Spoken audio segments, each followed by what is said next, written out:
Welcome to CBS This Morning. We're going to begin with this first hour. The House impeachment inquiry may be entering a new phase after a day of testimony that Democrats call detailed, damning, and disturbing.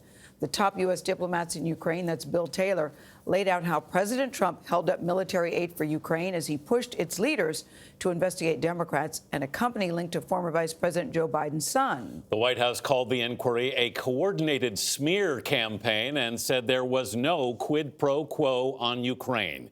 Nancy Cordes is on Capitol Hill. Nancy, what else did we learn from Taylor's testimony?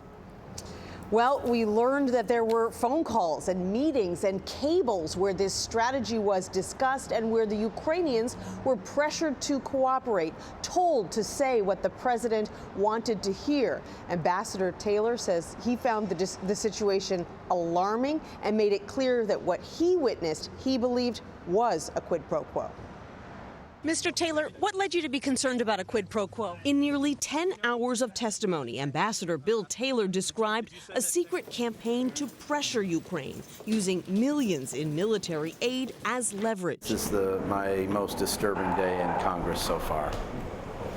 Very troubling. He is probably one of the most credible witnesses I've ever seen. Taylor is a veteran civil servant who was asked to return to his post in Ukraine this summer. According to his 15-page opening statement, he encountered a highly irregular U.S. policymaking effort there, led by Mr. Trump's personal attorney, Rudy Giuliani. This is not just rogue Rudy Giuliani self-dealing in Ukraine.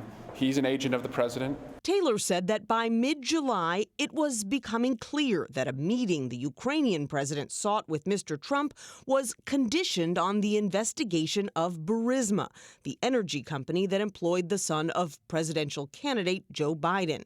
Taylor said he was told that everything, including millions of dollars in U.S. security assistance, depended on Zelensky publicly announcing an investigation related to the Bidens and the 2016 election. The money held up had absolutely nothing to do with Biden. Taylor's testimony directly contradicted the White House line. There was no quid pro quo at all.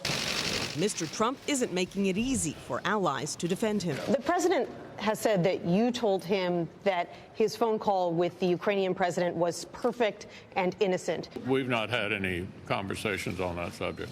So he was lying about that? You'll have to ask him. Despite that dispute, McConnell and other Republicans insist that the president is being denied due process. And after that 10-hour closed-door deposition, one Republican, Mark Meadows, came out and said he still does not see the evidence of a quid pro quo. Anthony? Nancy, in a tweet, the president used the word lynching to describe the Democrats' inquiry. What was the reaction on the Hill to that?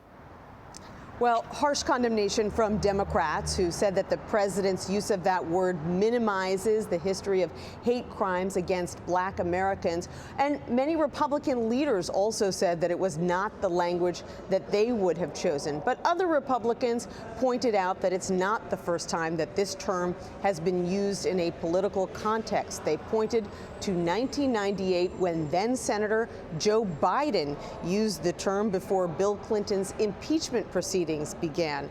After he was reminded of that on Twitter, Joe Biden said, quote, "That wasn't the right word to use, and I'm sorry about that." Trump, on the other hand, he added, chose his words deliberately today in his use of the word lynching and continues to stoke racial divides in this country. Anthony. All right, Nancy Cordes. Thank you, Nancy.